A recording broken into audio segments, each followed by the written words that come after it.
नमस्ते दोस्तों। आज से मैं श्री साई सच्चरित्र का अध्ययन आरंभ करने वाली हूँ, जिसके पूरे 51 अध्याय हैं। यह चरित्र स्वयं श्री साई बाबा ने ही रचा है। इसके बहुत ही फल प्राप्त होते हैं। सप्ताह भर में हम अगर ये 51 अध्याय को हम समाप्त कर लेते हैं तो उत्तम फल की प्राप्ति होती है, ऐसा स्वयं साई बाबा ही कहते हैं। अगर हम ऐसा ना कर सके तभी भी हम एक दिन में एक अध्याय पढ़कर भी हम इसे समाप्त कर सकते हैं, उससे भी हमें फल प्राप्त होता है। अध्ययन शुरुआत करने के पहले मैं श्री साई भगवान को साष्टांग नमन करती हूँ, ताकि ये अध्याय, ये चरित्र मैं निर्विघ्न समाप्त कर सकूँ।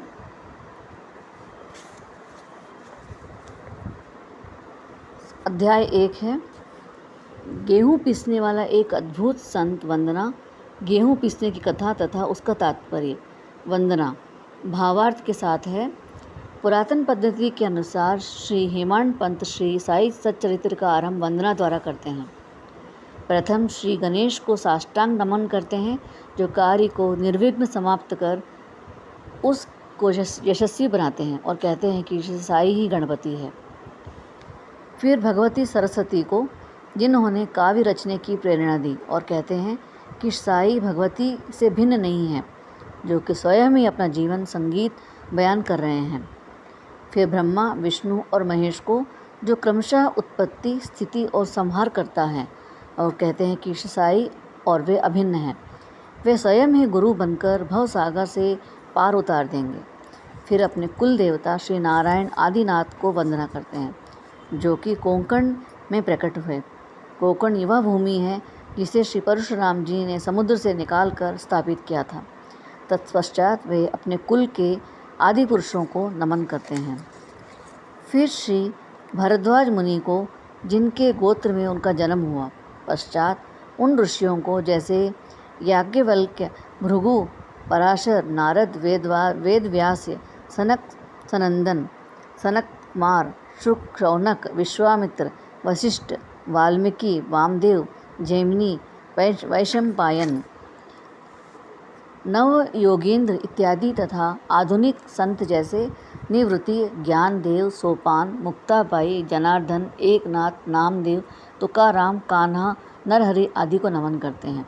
फिर अपने पितामह सदाशिव, पिता रघुनाथ और माता को, जो उनके बचपन में ही गत हो गई थी। फिर अपनी चाची को, जिन्होंने उनका भरण पोषण किया, और फिर अपने प्रिय ज्येष्ठ भ्राता को नमन करते हैं।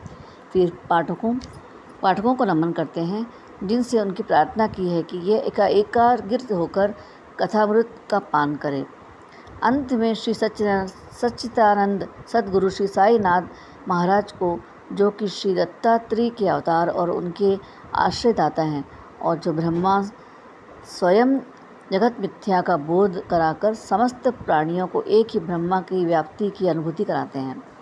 श्री पराशर, व्यास और शांडिल्य आदि का समान भक्ति के प्रकारों को संक्षेप में वर्णन कर अपना ग्रंथकार महोदय निम्नलिखित कथा का आरंभ करते हैं, जो इस प्रकार है। सबसे पहले तो गेहूँ पीसने की कथा। सन 1910 में एक दिन प्रातःकाल श्री साई बाबा के दर्शनार्थ मस्जिद में गया। वहाँ एक विचित्र दृश्य देखा। मेरे आश्चर्य का ठिकाना न रहा कि साई बाबा मुँह हाथ धोने के पश्चात चक्की पीसने की तैयारी करने लगे। उन्होंने फर्श पर एक टाट का टुकड़ा बिछा उस पर हाथ से पसीने वाली चक्की रखी। वे कुछ गेहूँ सूप से निकाल लाए और अपनी कफनी को वहीं चढ़ा मुट्ठी से चक्की से गेहूँ डालकर उसे पीसना आरंभ कर दिया। मैं सोचने लगा कि बाबा को चक्की पीसने की क्या लाभ है। उनके पास तो कोई है ही नहीं, और वे अपना निर्वाह तो खुद भिक्षावृत्ति द्वारा ही करते हैं। इस घटना के समय वहाँ उपस्थित अन्य व्यक्तियों की भी ऐसी ही धारणा थी, परंतु उनसे पूछने का साहस किसे था। बाबा ने चक्की पीसने का समाचार शीघ्र ही सारे गांव में फैल गया, और उनका यह विचित्र लीला देखकर हेतु तत्काल ही नर नारियों की भीड़ मस्जिद की ओर दौड़ पड़ी। उनमें से 4 निडर स्त्रियां भीड़ को चीरती हुई ऊपर आई और बाबा को बलपूर्वक वहाँ से हटाकर उनके हाथ से चक्की की खूंटा छीनकर तथा उनसे लीलाओं का गायन करते हुए उन्होंने गेहूँ पीसना प्रारंभ कर दिया। पहले तो बाबा क्रोधित हुए, परंतु फिर उनका भक्ति भाव देखकर वे शांत होकर मुस्कुराने लगे। पीसते पीसते उन स्त्रियों के मन में ऐसा विचार आया कि बाबा ने ना तो घर द्वार है और ना कोई बाल बच्चे तथा ना कोई देखरेख करने वाला ही, वे स्वयं भिक्षावृत्ति द्वारा ही अपना निर्वाह करते हैं, अतः उन्हें भोजन आदि के लिए आटे की आवश्यकता ही क्या है। बाबा तो परम दयालु हैं, हो सकता है ये आटा वे हम सब लोगों को वितरण कर दें। उनकी विचारों पर मग्न रहकर गीत गाते गाते ही उन्होंने सारा आटा पीस डाला। तब उन्होंने चक्की को हटाकर आटे के 4 समान भागों में विभक्त कर दिया और अपना अपना भाग लेकर वहाँ से जाने को उद्यत हुई।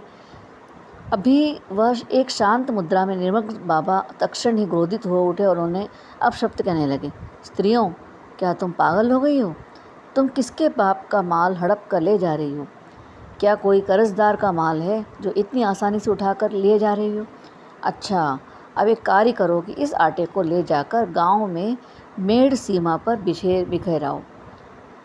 मैंने शिरडी वासियों को इस प्रश्न किया कि जो कुछ बाबा ने अभी किया है इसका यथार्थ में तात्पर्य क्या है।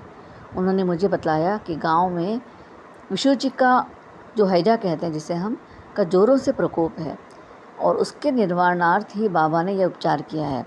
अभी तो कुछ आपने पीसते हुए देखा है, वह गेहूँ नहीं था वरन विशुचिका थी, हैजा थी, जो पीस कर नष्ट भ्रष्ट हो गई थी। इस घटना के पश्चात सचमुच विशुचिका की सकारात्मकता शांत हो गई और ग्रामवासी सुखी हो गए। यह जानकर मेरी प्रसन्नता का पारावार न रहा। मेरा कौतूहल जागृत हो गया।